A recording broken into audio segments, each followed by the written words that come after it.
نے فرمایا حلال چیزوں میں اللہ کو سب سے زیادہ نفرت طلاق سے ہے، حلال چیزوں میں سب سے زیادہ نفرت طلاق سے ہے، ابغض الحلال الطلاق، سب سے زیادہ نفرت اللہ کو طلاق سے ہے۔ اور آپ نے کہا علی طلاق دینے سے بچنا، جب ناجائز طلاق دی جاتی اللہ کا عرش کانپ اٹھتا ہے، کانپ اٹھتا ہے۔ چند دن پہلے دو بہنیں ملی مجھے آ کے، تو ایک بہن کی گود میں بچی تھی، کہا جی خامن نے طلاق دے دی کہ بیٹی کیوں پیدا ہوئی؟ طلاق دے دی، بیٹی کیوں پیدا ہوئی؟ اللہ اکبر، کیا ظلم و ستم۔ چند دن پہلے ایک خاتون میری، ان کی 3 بیٹیاں ہوئی، تو سسرال والوں نے گھر سے نکالے تو دیاں جمی جانے، گھروں کو بڑی منوس آ گئی۔ تو یہ دن رات کے واقعات ہیں، سن سن کے کلیجہ پھٹتا ہے میرا۔ یا ایھا النبی اذا طلقتم النساء، اللہ یوں کہہ رہا ہے اے میرے نبی میں آپ کو سفارشی بناتا ہوں ان ایمان والوں سے، آپ کے ذریعے سے بات کرتا ہوں کہ طلاق نہ دیا کریں، طلاق نہ دیا کریں۔ لیکن اگر دینی پڑ جائے، چونکہ طلاق ایک ضرورت کی چیز ہے کہ نباہ نہیں ہو رہا، ٹھیک، کسی وجہ سے نہیں ہو رہا، پھر ٹھیک ہے۔ لیکن جیسے میں بتا رہا ہوں بیٹیاں پیدا ہو گئی طلاق دے دو، ساس کو بہو اچھی نہیں لگی طلاق دے دو، میں تیری ماں انہوں طلاق دے، میں تینوں اپنا دودھ نہیں معاف کرنا انہوں طلاق دے۔ یہ ظلم و ستم تقریباً ہر گھر کی کہانی ہے۔ باپ کو پسند نہیں آئی طلاق دے، مناسبت نہیں پیدا ہوئی، جوڑ نہیں بیٹھا، اب طلاق ہو سکتی۔ اب جبر کرنا نہیں، بیٹی گزارا کر، نہیں بیٹی گزارا کر، یہ ایک اور طرح کا ظلم ہے کہ ہماری مشرق کی بچیاں سسک سسک کے پھر مر جاتی، کسی ویشی کے پلے پڑ گئی ہیں، وہ ہے یہ ایسا نہیں بدلنے والا، تو یہاں طلاق ہے کہ طلاق لو۔ اب ماں باپ کا ظلم ہوگا یہ کہنا بیٹی گزارا کر، بیٹی گزارا کر، بیٹی قربانی دے، یہ ستم یہ بھی ہو رہا ہے۔ اسی مر گیا تیرا کی بنے گا، یہاں آگے اس کو برباد کر دیتے۔ اس لیے میرے نبی نے عجب بات فرمائی کہ سب سے اعلیٰ درجے کا صدقہ تو میں بتاؤں، سبحان اللہ، سب سے اعلیٰ درجے کا صدقہ تو میں بتاؤں، کیا کہ جس کی بیٹی کو طلاق ہو گئی اور وہ گھر واپس آ گئی، اس پر خرچ کرنا سب سے اعلیٰ درجے کا صدقہ، سب سے اعلیٰ درجے کا صدقہ۔ اور آپ نے ساری بیوہ عورتوں سے شادی کی، سب بیوہ، ایک کنواری عورت سے شادی کی، باقی سب بیوہ یا مطلقہ یا بیوہ، اور اپنے خاندان میں بھی کی، باہر بھی کی، کہ کتنی ہماری بچیاں، چند دن پہلے ایک بچی کا فون ہے کہ جی میرے ماں باپ شادی نہیں کر رہے، کہ اپنی برادری میں کرنی، باہر نہیں کرنی، اور میری عمر جا رہی، اور گھر میں کوئی جو جوڑ ہیں، کوئی شرابی ہے، کوئی زانی ہے، کوئی کیا ہے، اور غیر بات گھر کرنی، باہر نہیں کرنی، گھر کرنی، باہر نہیں کرنی، بوڑھی ہو جائے، مر جائے، سسک کرنے ہیں تو کسی شرابی کے پلے باندھ دینا۔ یہ ہمارے ملک میں یہ بت بہت بڑا بت، ماں باپ بچیوں کو برباد کر دیتے، بچوں کو برباد کر دیتے۔ میرے نبی نے قریش میں شادی کی، حضرت عائشہ، حضرت خدیجہ، حضرت سودا، حضرت حفصہ، حضرت ام حبیبہ۔ قریش میں دشمن گھر میں شادی کی، بنو امیہ، حضرت ام حبیبہ بنو امیہ سے، ابو سفیان کی بیٹی، ان سے شادی کی۔ قریش سے باہر شادی کی، حضرت جویریہ بنو مستلق، حضرت میمونہ ہلالیہ، ہلال سے۔ عرب سے باہر شادی کی، حضرت صفیہ یہودی خاندان سے، بنو قریظہ میں سے، خاندان میں شادی کی، خاندان سے باہر شادی کی، قوم سے باہر شادی کی۔ اپنی بیٹیاں، 2 بیٹیاں رقیہ ام کلثوم، دشمن خاندان، بنو امیہ بنو ہاشم میں دشمنی، آپ نے پہلی بیٹی ابو العاص کو دی، بن ربیہ بن امیہ بن عبد شمس، بنو امیہ۔ دوسری بیٹیاں 2 حضرت زینب ان کو دی، اور حضرت رقیہ اور ام کلثوم حضرت عثمان بن عفان بنو امیہ۔ صرف ایک بیٹی گھر میں دی، علی بن ابی طالب۔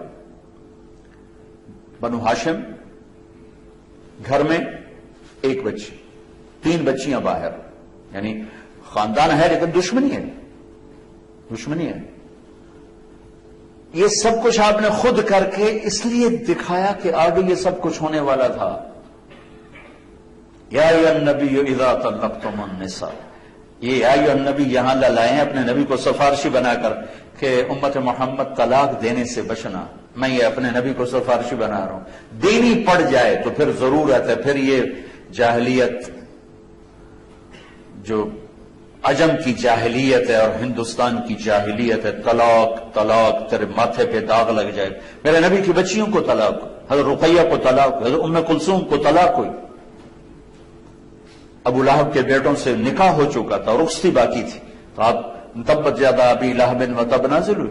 تو ابو لہب نے کہا میرے گھر میں تمہارا آنا حرام ہے جب تک تم محمد کی بیٹیوں کو طلاق نہ دو۔ ابو لہب کے بیٹے نے جا کر بھرے مجمع میں کہا کہ تیری بچیوں کو طلاق ہے، اور جا کے آپ کا گریبان پکڑ کے پھاڑ دیا۔ اللہ نہ کرے کسی کے گھر میں کوئی مشکل پیش آئے، لیکن اگر جینوئن مشکل پیش آ جاتی ہے تو پھر میرے نبی نے یہ طریقہ رکھا ہے، پھر ہمارے یہاں قتل کے پیچھے پڑ جاتے ہیں، دشمنیاں پڑ جاتی ہیں، خاندان ٹوٹ جاتے ہیں۔ اگر نیچرل چیز ہے نہیں نبھانی ہوا۔ حضرت حبیبہ بنت سہل آئیں کہ یا رسول اللہ میرا خامد بہت نیک آدمی ثابت بن قیس، انہیں غصے میں آ کے ایک دو تھپڑ مار دی، تو میرے دل میں گرا بیٹھ گئی ہے، میں اس کے ساتھ اب نہیں گزارا کر سکتا۔ ان کا دین بھی بہت اچھا ہے، اخلاق بھی بہت ہے، لیکن انہوں نے مجھے مارا ہے، اب میرا دل ہٹ گیا، میں نہیں رہ سکتی۔ آپ نے کہا اچھا، پہلا خلا، شریعت کا پہلا خلا۔ آپ نے کہا اچھا تو نے مہر میں 2 باغ لیے تھے، واپس کرے گی؟ ہاں جی واپس کرتی ہوں۔ ہم نے کہا ٹھیک، جاؤ آزاد ہو۔ باغ ان کو واپس کر دی اور ان کو آزاد کر دی، کوئی لڑائی نہیں، کوئی نفرت نہیں، نیچرل چیز ہے۔ یہ بھی ان نیچرل ہے، اور ادھر سے گزارا کرو یہ بھی ان نیچرل ہے۔ تو سسک کے مار دینا، یہ کیا انسانیت، یہ کیا زندگی ہے کہ اس کا ہر دن مرتا ہے۔ تو خیر میں بات تو کچھ اور کر رہا تھا، ایک ضروری چیز بیچ میں آ گئی۔ رشتے ناتوں میں میرے نبی نے کہا دین دیکھو، اخلاق دیکھو۔ اپنے رشتہ داروں میں مل جائے بڑی اچھی بات ہے، اپنی قوم میں مل جائے بڑی اچھی بات ہے، اپنی قوم میں نہیں ملتا باہر دیکھ لو۔ میرے نبی سے میں نے آپ کو مثال، جی ہم پٹھان ہیں صرف پٹھانوں میں کرتے ہیں، ہم راجپوت ہیں صرف راجپوتوں میں کرتے ہیں، ہم ارائی ہیں صرف ارائیوں میں کرتے ہیں، ہم جٹ ہیں صرف جٹوں میں کرتے ہیں۔ اس سے کتنے گھر برباد ہو گئے، کتنی نسلیں تباہ و برباد ہو کے رکھے۔ میرے نبی نے کہا جب جوڑ کا رشتہ ملے تو دین دیکھو اور شادی کرو، دین دیکھو، اخلاق دیکھو، شادی کرو۔ پیسے سے زندگی نہیں گزرتی، شکل صورت پر زندگی نہیں گزرتی، اچھے اخلاق پر زندگی گزرتی ہے، میٹھے بول پر زندگی گزرتی ہے، درگزر پر زندگی گزرتی ہے، جو ہمارے معاشرے سے نکل چکی ہے بات۔ خامند گرم ہوتا ہے تو آسمان پہ چلا جاتا ہے، بیوی گرم ہوتی ہے تو آسمان پہ چلی جاتی ہے، ماں باپ گرم ہوتے ہیں تو اولاد ان کو دشمن نظر آنے لگ جاتی ہے، اولاد گرم ہوتی ہے تو انہیں ماں باپ دشمن نظر آنے لگ جاتے ہیں۔ وہ برداشت ہے ہی کوئی نہیں، درگزر۔ کسی بھی گھر کو آباد کرنا ہے تو درگزر کے بغیر گھر آباد نہیں ہو سکتا۔ 100% نہ میں بیوی کے مطابق ہو سکتا ہوں، نہ 100% بیوی میرے مطابق ہو سکتی، نہ 100% اولاد میرے مطابق ہو سکتی، نہ 100% ہم اولاد کے مطابق ہو سکتے ہیں۔ لہذا ایک ہی قانون چلے گا، وہ درگزر ہے اور میرے نبی والے اخلاق ہیں، اس سے ہمارے گھر آباد ہو جائے۔ تو خیر میں کیا یہ کہہ رہا تھا کہ میرے بھائیو اگر آپ سارا نہیں پڑھ سکتے یا الذین آمنوا تو پڑھ لو۔ اے ایمان والو، اے ایمان والو، کیا کہہ رہے ہو یا اللہ کیا کہہ رہے ہو؟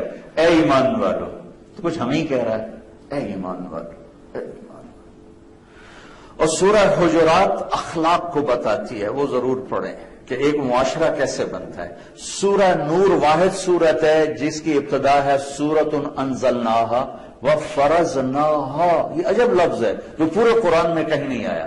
ہم نے اس سورت کو اتارا اور اسے فرض کیا، سارا قرآنی فرض ہے، ان کچھ چیزیں فرض ہیں، کچھ واجب ہیں، کچھ طریقے ہیں، کچھ حلال کچھ حرام ہے، لیکن میں قربان جاؤں آپ اس سورت کا ٹائٹل دیکھیں، سورۃ انزلناہا وفرضناہا۔ ہم نے سورت کو اتارا اور اسے فرض کیا۔ یہ الگ سے کیوں کہا ہے فرض کیا؟ اس ساری سورت میں کو سارے وہ برائیاں بتائی ہیں جس سے معاشرہ برباد ہوتا، کہ ان سے بچنا تمہارے اوپر فرض ہے۔ عجب طریقے سے سورت کی ابتدا اللہ تعالیٰ نے فرمائی ہے۔ تو سورت نور پڑھیں، سورت حجرات اخلاق بتاتی، سورت نور بد اخلاقیوں کی نشاندہی کرتی ہے، وہ کون سی بد اخلاقیں جس سے معاشرہ برباد ہو جاتا ہے اور تباہ و برباد ہو جاتا ہے۔ شروع یہاں الزانیۃ والزانی فجلدوا کل واحد منہما 100 جلدہ، یہاں سے اللہ نے پہلی بات سنائی ہے کہ اپنے معاشرے کو زنا سے پاک کرو۔ جس معاشرے میں یہ فحاشی پھیل جاتی ہے وہ معاشرہ تباہ و برباد ہو جاتا ہے۔ جس عالم کا ترجمہ پسند ہے پڑھ لو، میں کسی کو ریفر نہیں کرتا.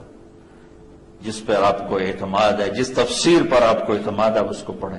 اپنے نبی کی سیرت کے لیے کچھ وقت نکالیں، پھر اپنے بچوں کو یہ چیزیں بتائیں، اپنے اسٹوڈنٹس کو یہ چیزیں بتائیں، اپنی اولاد کو یہ چیزیں بتائیں. قرآن سے نوٹس تیار کریں، سیرت سے نوٹس تیار کریں. 1 منٹ کا درس 2 منٹ 3 منٹ روزانہ بھی نہیں، آف اینڈ آن. تو ایسے ایسا جاتا ہے، ایسے جاتا ہے، ایسے جاتا ہے، ایسے جاتا ہے، ایسے جاتا ہے. اور اپنی معاشرت میں اگر آپ نے معاشرت کو پازیٹو بنانا ہے تو پہلے آپ پازیٹو سوچ پیدا کریں، آپس کی لڑائیاں ختم کریں. ٹیچر ہو کر ایک دوسرے سے سلام کلام نہیں ہے. یہ کیسے ٹیچر ہیں جو ہیں ٹیچر ایک ادارے میں اور ایک دوسرے سے سلام ہی نہیں کرتے، ایک دوسرے سے بات ہی نہیں کرتے، ایک دوسرے سے نفرت ہے، ایک دوسرے کی ٹانگیں کھینچ رہے ہیں، ایک دوسرے کو گرانے کی کوشش کر رہے ہیں. تو جو یہ کریں گے وہی ان کے اسٹوڈنٹ کریں گے، چونکہ کیفیات تو آگے شفٹ ہوتی ہیں. تو وہ ادارہ ہی نہیں جس میں ایک ورکر دوسرے ورکر سے بات ہی نہیں، اور خاص طور پہ تعلیمی ادارہ ہو اور ٹیچر سے بغض رکھتا ہو، وہ تو اس نے تو اپنی بنیادیں اکھاڑ کے پھینک دی. چونکہ نیگیٹو یوں جاتا ہے، دیکھیں نا اے سی کی ٹھنڈک آ رہی کہ نہیں آ رہی. ایسے ہی انسانی جذبات آگے جاتے. تو آپ ایک ادارے میں رہنے والے لوگ، مرد عورت چھوٹے بڑے، ایک دوسرے سے بولتے نہیں، ایک دوسرے سے نفرت ہے، بغض ہے، حسد ہے، گرانے کی تدبیریں ہیں. تو آپ نے تو اپنی نسل کو پہلے سے ہی غلط راہوں پہ چلا دیا. آپ زبان سے جو مرضی کہیں، آپ کے اندر کی کیفیات آگے جاتی. تو اپنے ادارے کو حسد سے پاک کریں، بغض سے پاک کریں، نفرت سے پاک کریں، توڑ سے پاک کریں. کوئی 2 آدمی، کوئی 2 مرد عورت، کوئی 2 عورتیں آپس میں ان کا بائیکاٹ نہ ہو، گفتگو بند نہ ہو، بول چال ہو. کسی کو اللہ بڑھا رہا ہو اس کے لیے دعا کرو، اس کے لیے خوشی سے دعا کرو، اللہ تجھے اور بڑھائے. اس کو شاباش دو، واہ بھائی واہ، اللہ تیرا نصیب اور کھولے. الگ بیٹھ کے اس کی ٹانگیں کھینچنے کی اسکیمیں نہ بناؤ کہ بھائی اے کرے این تو سٹی ہے ساڑی آپ پہ ویکھی جیسے، یہ ہمارا ماحول ہے، اینو تو اے کری سٹو نا آپ پہ ویکھی جیسے. تو اپنے اداروں کو آپس کی نفرت سے پاک کریں. یہ استاد بہت مقدس ٹائٹل ہے، بہت.